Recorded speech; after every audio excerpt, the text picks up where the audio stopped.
Bab 1793. Kamu benar-benar pantas mati. Mata Reo memerah. Dia meledak sepenuhnya. Sebagai seorang pengawas, menyerang langsung peserta sebenarnya melanggar aturan. Dia bisa mendapatkan hukuman. Namun, kemarahannya sudah melampaui batas saat ini.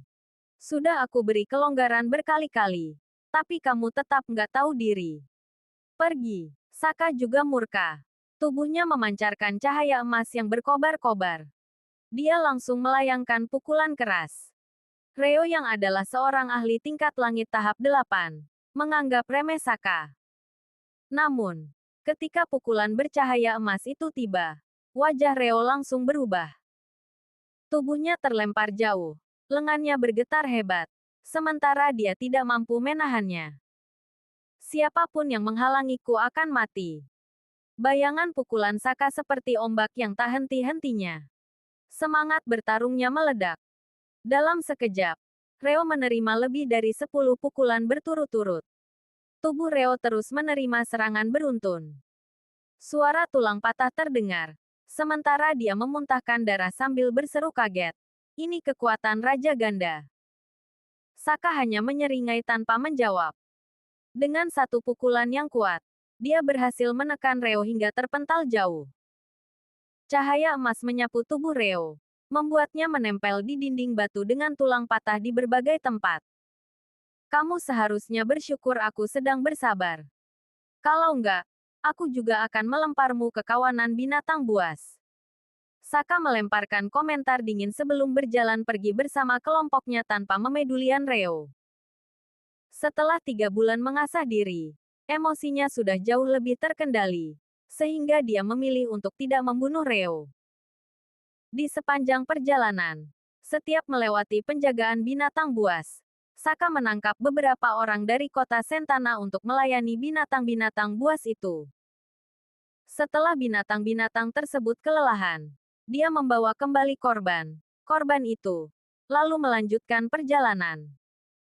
Apakah itu formasi teleportasi yang legendaris? Akhirnya, mereka sampai di puncak gunung. Begitu sampai, seseorang berseru kegirangan. Saka tampak memandang ke depan.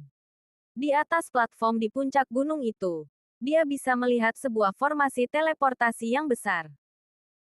Katanya, formasi teleportasi yang melibatkan hukum ruang ini awalnya hanya digunakan ahli tingkat suci. Namun, puluhan tahun lalu saat Perang Besar, seorang tentara agung mengembangkan teknologi ini agar dapat digunakan dalam skala kecil. Aku sudah berkorban begitu banyak. Kamu harus memenuhi janjimu.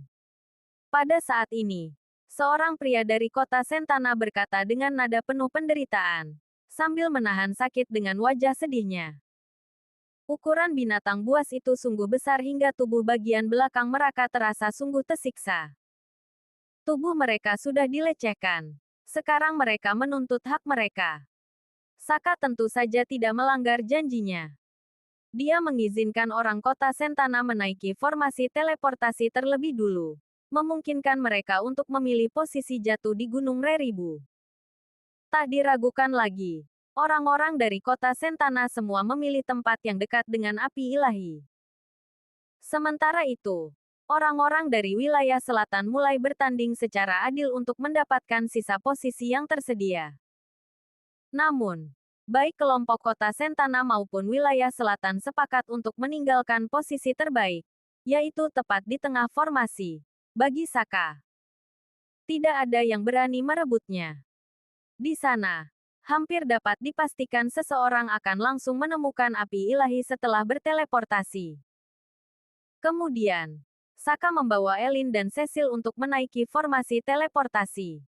Tiba-tiba, cahaya dari formasi itu mulai bersinar terang, sementara ruang di sekitarnya mulai tampak terdistorsi. Namun, pada saat itu seorang pria tua berambut putih tiba-tiba muncul. Melalui ruang yang terdistorsi, dia mengangkat tangannya dengan santai, mengalirkan energi sejati ke dalam formasi teleportasi. Saka juga sedang menatap pria tua yang tiba-tiba muncul itu. Dia menyadari bahwa pria tua ini adalah salah satu pengawas seleksi ini. Saka menyipitkan mata sembari berkata, apa kamu berniat memanipulasi formasi teleportasi ini? Pria tua itu jelas bisa mengendalikan formasi teleportasi. Dia mungkin akan mengirim Saka ke tempat yang paling buruk. Nggak perlu berpikir sejauh itu. Aku nggak serendah itu. Dalam seleksi ini, jarang sekali ada peserta yang sekuat dirimu. Tentu aku harus mengirimmu ke tempat yang terbaik, kata lelaki tua itu sambil menatap Saka dengan senyum yang agak aneh. Kuat. Saka sedikit terkejut. Pernahkah kamu mendengar kata-kata ini? Pria tua itu berkata sambil tersenyum sinis. 7 pilar abadi. Sosok penuh kekejaman seperti binatang buas, meski masih ada seberkas kebaikan dalam hatinya. Begitu mendengar ini, ekspresi di wajah Elin tiba berubah. Dia berujar, sial. Dia ingin mengirimmu untuk bertarung dengan para ahli terkuat di Gunung Reribu. 7 pilar abadi merujuk pada Adair Syahrir, Xion Lavali dari Srijaya, serta pada murid dari Guru Kaisar, Dahlia Arlon. Kemudian, Rufan, Darta, Novea adalah 3 jenius yang dilatih oleh 3 ajaran dari keluarga bangsawan.